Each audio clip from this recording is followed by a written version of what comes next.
Itoophiyaa dabalatee biyyootni Afrikaa liqii IMF waliin taabawwoo keessaa akka seenanii jiran gabaasaaleen ifa godhaniiru. Dinagdee Itoophiyaa fi yaaddoon waraana cimaa jiruuf maaltu fala kan jedhu dhaabbanni maallaqaa addunyaa yookiin immoo IMF tibbana biyyoota maallaqaa guddaa liqeeffatanii fi kafaluu irra ture otoon kafaliin jiran jedhee baatii sadaasaa kanattis ifoomseera.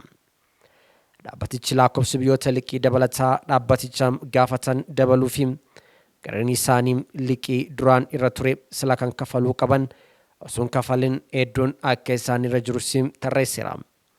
Kanneen keessaa immoo biyyi keenya Itoophiyaan ishee jalqabaati. Yaaddoo nageenyaa cimaa jirus sodaa biraa maddii kanatti kaaseera.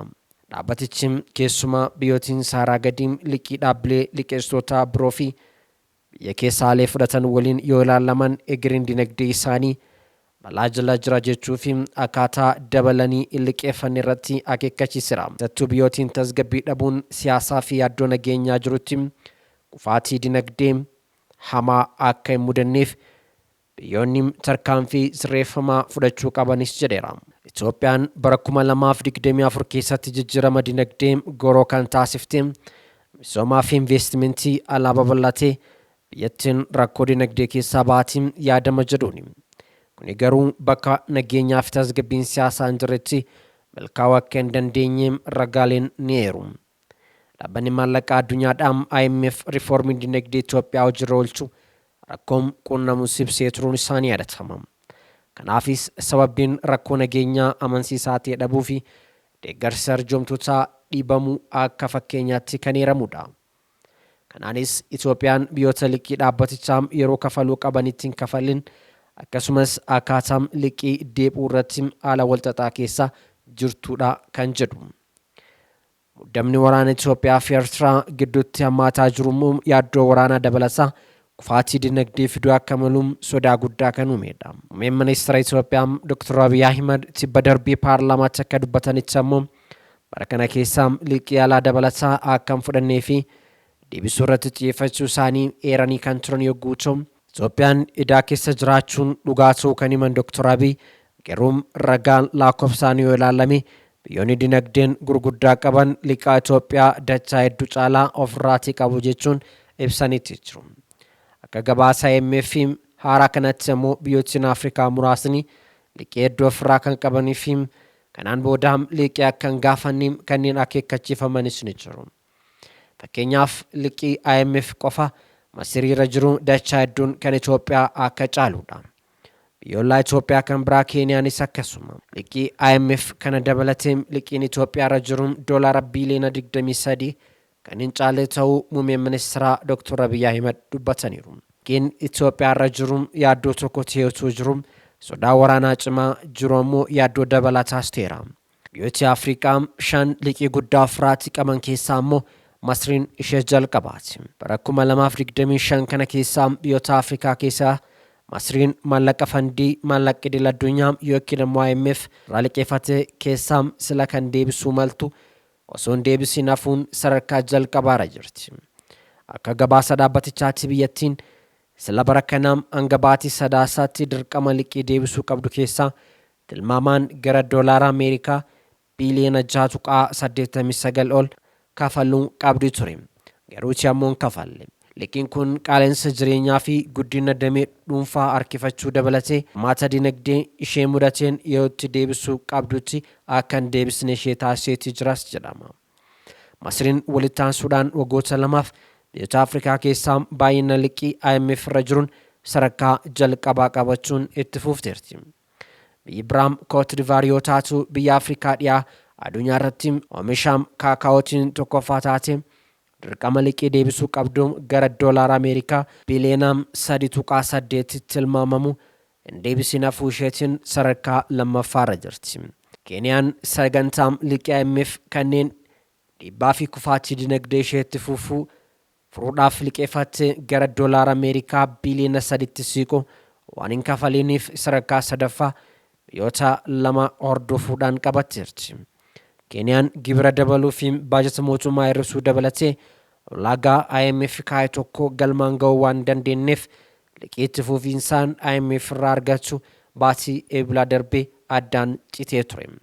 Kanaafis Keeniyaan IMF caalaa dhaabbilee liqeessitoota biroo kanneen akka baankii addunyaa fa'aa filannoo ishee jalqabaa taasifattee jirti. Angoolaan liqii ofirraatti qabdu deebisaa osoo jirtu galii fi oomishni boba'aa gadi bu'uu isaatiin dinagdeen biyyattiidhaa dadhabaas deemeera. Liqaan dhaabbatichaa ammaa hin kafalamin ammoo gara doolaaraa biiliyoona 2.6 ta'utu irra jira. Biyya biraa Afrikaa immoo Gaanaadha. Gaanaan ammallee karoora deebisuu dhabuu IMF deeggaramuudhaan liqaa irra deebii gaafataa kan jirtu yoo ta'u, walakkeessa bara 2025tti gurmaa'insa liqaa ishee irra jiru guddaa waan agarsiifteef IMF kafaltii dabalataa raggaasiifii jira. Haa ta'uutii malee liqaan dhaabbatichaa kafalamuu ture hin kafalamin ammoo gara doolaara biiliyoona 2.60 akka ta'udha.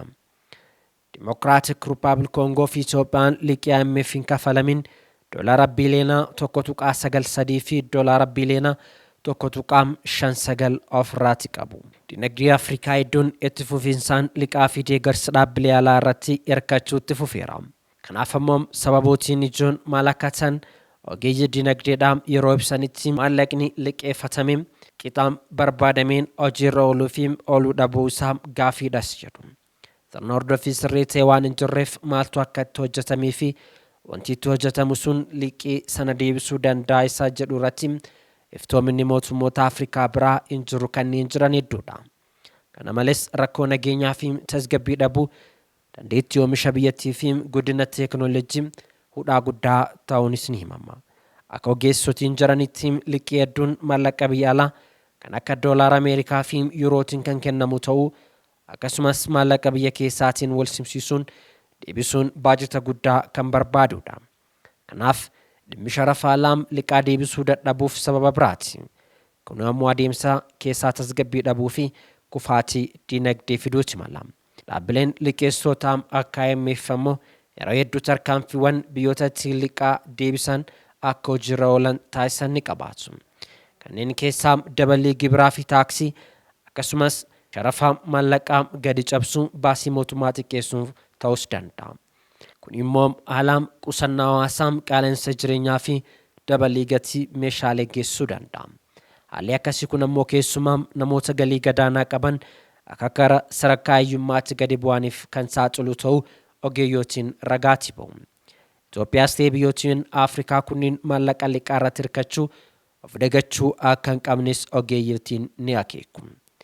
Qeeqxootiin haalli liqii biyyoota kun ittiin fudhatanii fi hojiirra oolchan yeroo baay'ee guddina caalaa miidhaa isaa akka caalu kan qeeqanidha. Gama biraatiin ammoo IMF liqaa dabalataa kennuun dura haala ittiin biyyoottiin kunniin liqaa deebisaniif dandeettii dinagdee isaaniin wal bira qabanii akka madaalan akkasumas haala kanaanis biyyoottiin hedduun liqii irraa akka of qusatan ogeeyyotiin ni himu. Kun ammoo miidhaa moo faayidaa isaattu caala kan jedhuuf deebii ta'uu danda'a. Itoophiyaan meeshaalee alaa galan birrii bitachuu hin dandeessu. Kanaaf rakkoo sharafa alaa guddaa qabdi.